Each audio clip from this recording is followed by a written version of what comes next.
Perfect time as soon as the rain starts. Peace, family. So we're going to be continuing on the all planets through one sign video and everything.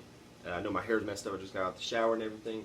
But we're going to continue through all planets through the sign of Sagittarius. So before we even get into that, let's just break down what Sagittarius is in general. Now, Sagittarius is a fire sign. So fire signs are always going to be dealing with the energy of, intuition, expression, wisdom, creativity, showing out, flamboyant energy, highly over-the-top energetic-wise energy, very in their feelings energy, somewhat emotion. It can play out in emotions in a lot of different ways too. But in this case, we have mutable fire. Now, mutable, when we think about the modality of mutable, we're thinking about a situation where this element can adapt and camouflage itself in any said situation. So, a Sagittarius can appear to be very expressive, can also appear to be very wise. It can like almost adapt to every aspect of the fire quality itself, because when you have Aries, you have cardinal fire, so it's more so related on being a compass of fire and everything, leading into the direction of a new imagination or a new way of expressing ourselves that we need to, go towards and everything. Leo is like the solid brick foundation of creativity. Okay, cool. We got our creativity set up. We got our expressions set up. Now we need to have all eyes on us. We need everybody to have their own vision fixated on us and everything like that. But when we get to Sagittarius, this is where Sagittarius can do all that shit and more. And then Sagittarius, we're dealing with mutable fire. And like I said, fire is dealing with, visuals also at the same time. So when you think about you hopping on a plane, going to take off somewhere, or even just driving in a car and seeing new sceneries and everything like that, that's your visuals. You're adapting to brand new visuals and everything like that. When it comes to you and actually the colors and like the actual like creative imageries of these things that you're seeing, and they're new too also at the same time. So, but you're able to adapt like easily to these situations and everything. And this is how Sagittarius get the energy of being very wise, because they've experienced a lot of different energetic, frequencies when we deal with, intuition and seeing visions and everything like that. So that's why their third eyes are highly wide open. Really, not one sign has a third eye that's closed or more than the other and everything. But, when we talk about Jupiter, which rules Sagittarius, these aspects are going to be more exemplified.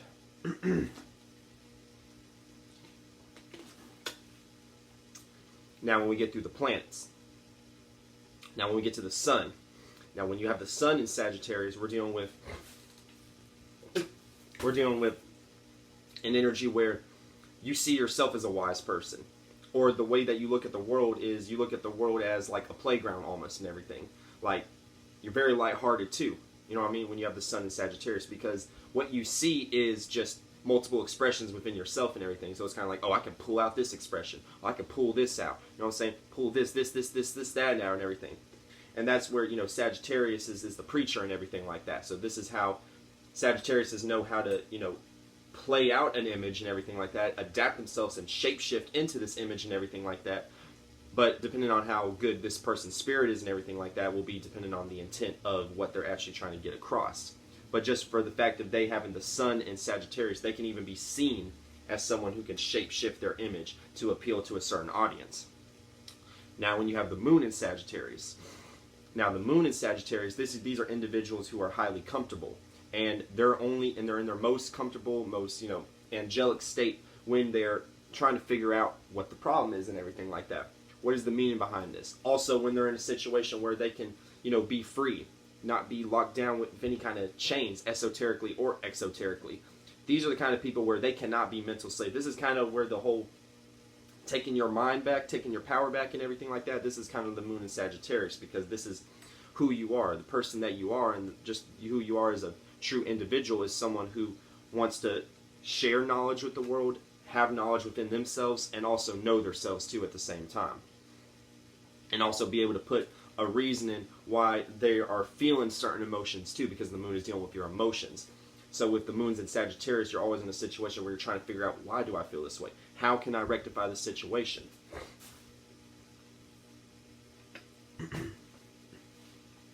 Now when we get to Mercury in Sagittarius, Mercury is not good in Sagittarius because the opposite of Sag is Gemini, and Mercury rules Gemini.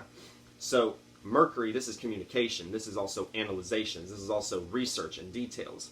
So the reason it doesn't do too well here is because Mercury is dealing with, your close surroundings. 3rd house, 6th house energy. Shit that you're familiar with, you know what I'm saying? Shit that, the alphabet, the language that you know, the people that you know, the people that you, without even thinking, aka think, Gemini. You know what I'm saying? You don't even have to think about these people. You already know because you've been around them so much based upon conditioning and everything that you already know how to, walk amongst these people. Now, with Mercury and Sagittarius, you may be in a situation where you don't know what the fuck you're talking about because you're trying to communicate things that you have not even seen yet.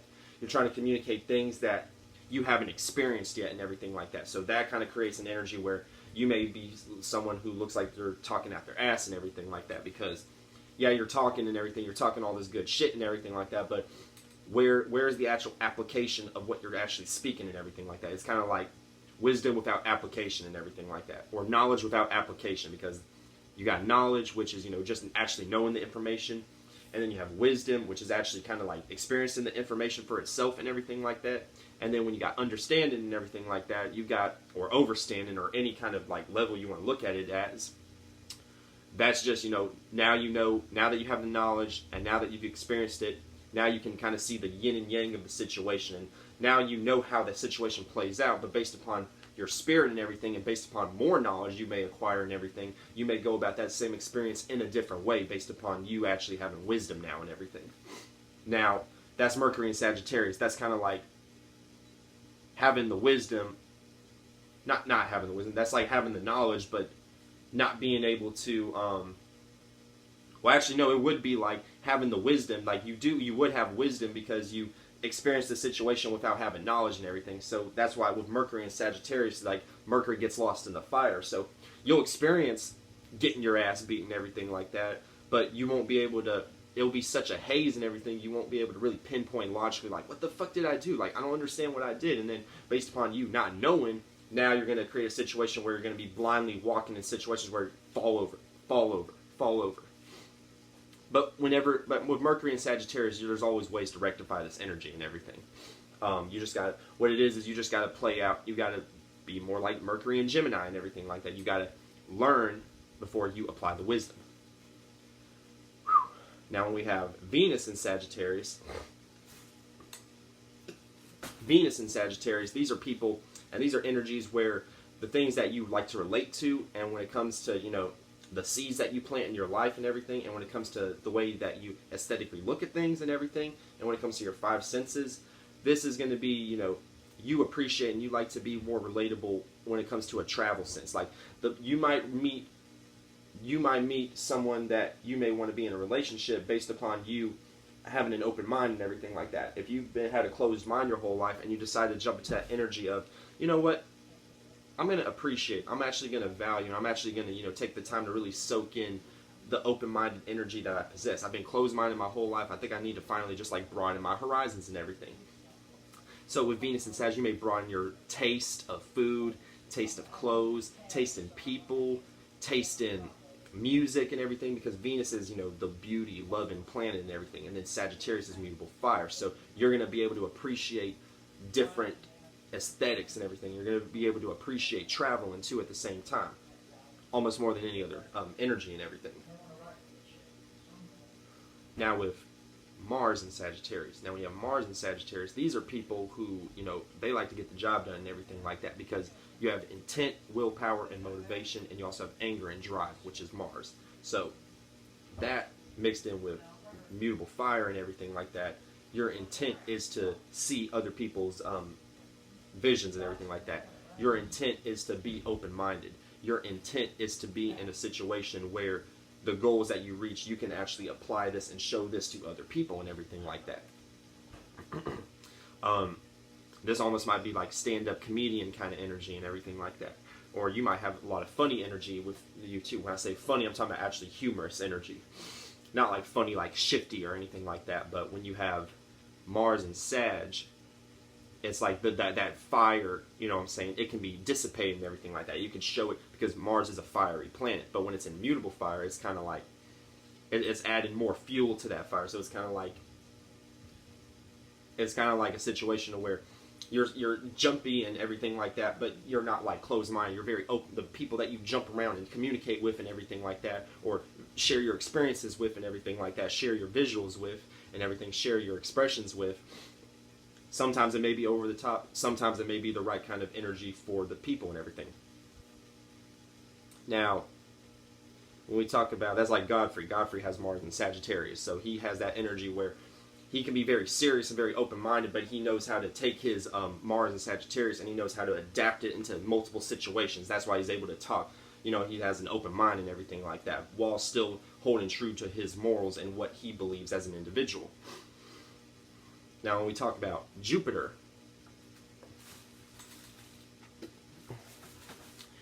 in Sagittarius. Now, Jupiter in Sagittarius is a planet, is an energy where Jupiter is at home in Sagittarius. Now, I have Jupiter in Sagittarius, so this is energies where, Jupiter is how you learn, how you gain experience in your life, how you look at the meaning and reasoning on these particular situations. And it can also learn on a physical level. It could be the universities you go to, the schools and colleges you go to, the places that you travel towards, broad travels in general and everything.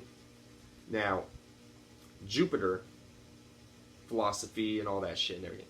Now, Jupiter in Sagittarius, this is basically a Sagittarius. This is the whole true archetype of Sagittarius and everything, because Jupiter's experiences and Sagittarius is mutable fire, which is visualizing which is being able to adapt to other visuals and other sceneries and other ways of being able to express yourself. So this plays out as these are experiences. Being able to see other people's vision and point of view, that's an experience. That's you being in an experience where now you're able to open your mind and you're able to expand your consciousness and your mind and your overall awareness of everything that's going on, basically. And then with Jupiter and Sag, you're very comfortable with traveling too. Jupiter is at home, aka home, comfortability. It's at home in Sagittarius. So that means that Jupiter is cool with like, okay, well, I don't have to go here, but if I go here, it's going to play out positively. If I don't go to this area, if I don't travel, I can just do it another day and everything like that, because that's like you're at home, you know what I'm saying? The milk is still in the refrigerator. The candy is still in the cabinet. The vegetables are still fresh in the garden and everything like that. It's comfortable. Jupiter is comfortable in Sagittarius. But at the same time, it can play on the negative side to where you may be seen as too much, where you know everything. This can actually be an energy where you feel like you know everything, because Jupiter is expansion and Sagittarius is rules Jupiter. Jupiter rules Sagittarius. So that kind of energy is just like always expanding to where sometimes, you're smart, you have a lot of wisdom, but based upon certain alignments you may have too, you may feel like you're wiser than other people. Be careful of that. It's kind of like the same thing Aquarius has with trying to think that they're better and smarter than everybody. Now, when you have Saturn in Sagittarius, now Saturn in Sag, this is the way that you structure your life and everything. This is the way that you like to analyze and you like to, build infrastructure within yourself and build responsibility and restrictions within yourself based upon Saturn. Because Saturn, in Sagittarius, because you may play out energies where you may restrict your open-mindedness. When you have Saturn in Sagittarius, it may actually be hard for you to be open-minded, because that's the way that you see reality is, like, I need to put limits on how I see these things, or these people's, ideologies, I need to block that shit out and everything like that. You could be very closed-minded when you have Saturn in Sagittarius and everything like that. Now, that's not always the case. You could see reality as where you, on the positive end, the way you see reality is you need to be able to adapt to other people's visualizations and how they see, aka Sagittarius, how they see reality. You know what I'm saying? So on a business level, you may be good at that as far as being able to see other people's perspectives on like business levels or on a material level, but when it comes to feelings and emotions, it may be very lacking when it comes to, because Sagittarius kind of like, is like a rock that puts the fire out and everything like that, you know what I'm saying? So it could play out like that too, like a foundation that's burning the fire out, you know what I'm saying? And then all that's left is little embers that are flying around and everything. So it's that there is a sense of open-mindedness, but it's very faint. Now when we get to Uranus in Sagittarius, now people who have Uranus in Sagittarius, this is a generation where now Uranus is individuality and how you change and rebel against a particular situation. In this case, we have Sagittarius, which is mutable fire. So y'all rebel against seeing things from other people's perspective and everything like that. this is the kind of generation where like y'all were tired of like listening to your parents or listening to older generations and everything like that, so where you finally rebel and you were like, no, we need to have our own visualization. We need to have our own, you know, sector to where we can express our individuality. We can express our creative, you know, desires and everything like that. Matter of fact, this transit actually is like really when hip hop became popular and everything. So that's a perfect example. This is a generation where they rebelled against how other people saw, you know, creativity, and, you know, where they had to rebel against their parents' way of seeing music or creativity or expression, and then ushered in a new wave of how to adapt to other people expressing themselves. In this case, you got hip-hop, you know what I'm saying? Which hip-hop is an African-American, you know, created culture. But now you have Mutable Fire, which is, you know, seeing other people's perspectives. Now you got Caucasians, now you got Latinos, now you got Italians and everything like that. And then you got people from other countries, from Germany and Russia, people from Japan and everything like that. All centered around this one particular creation and everything like that. So that would be the situation of Uranus and Sagittarius. With hip-hop is the perfect example of that. Now, when we get to Neptune and Sagittarius. Now, Neptune and Sagittarius, this is a generation where the way that it's basically like, because, you know, Neptune rules Pisces, and Pisces is also ruled by Sagittarius. So this is kind of like Jupiter. This is the best way to describe it, is this generation is like, y'all are able to play out y'all dreams in real time and everything like that. Like, almost like y'all are able to astral travel in real time, because you got Neptune, which is dreamy, illusionary, cloudy-based energy, and then you have Sagittarius, which is mutable fire. So, and then, you know, Neptune is mutable water, but now these feelings that you're soaking in, when you have Neptune and Sagittarius, you're able to take these feelings you're soaking in, and then it's able to be externalized too, and then you're able to create this aura around you too, to where people will be like, don't fuck with me, I'm gonna knock your ass out, but at the same time, if we cool, I'm fucking with you and everything. Because Neptune can play out the internal feelings.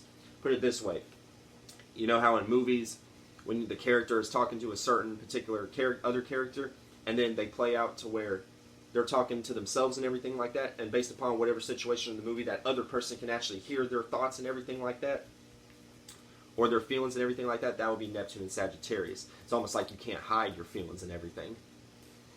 Now when you have Pluto in Sagittarius, now Pluto in Sagittarius plays out to where this generation is just completely transforms the way we look at philosophy and everything. This new generation, 1995, this is my generation, 1995 to 2008, 2012-ish, I think it was 2008. Yeah, 2008. This ushered in a whole new wave of people to now where, like, we have a whole new way, like, these are the kind of people that aren't going to church like that. These are the kind of people that aren't really studying religion. These are the kind of people that aren't listening to their parents' old ways of how to deal with the world and everything like that. And then these are people, they just want to live their life and everything like that. This whole generation is just people who want to just literally experience, aka Pluto and Sagittarius. And they're willing to transform anything in their life and tear down any kind of blockages in their life in order to obtain these said experiences. Now, last but not least, we're going to get to the Ascendant. Now, the Ascendant in Sagittarius, this is a person who your personal life is conducted upon ways of trying to get your point of view across and everything like that. The things that you're personally into is probably other religions, other studies, other spiritual systems and everything like that. And then this is people's like first impression of you too at the same time, is somebody who is very wise, is very smart, and is very well diverse in what they're trying to do as far as their cause and everything like that, or what they're personally into and everything like that. So, and then, you know, with Sagittarius being fire and the first house being fire, you know what I'm saying? Sagittarius ascendants, they're able to be leaders, and they're able to get their visuals across to other people. And these people can appear very charming too at the same time, and a lot of people could gravitate attentions towards these particular people because they're able to push out their mutable fire energy to where they appear as a bright diamond in the sky and everything. And I love y'all, soul family. I'm going to go ahead and shut this off, and there's going to be more videos coming today. Peace.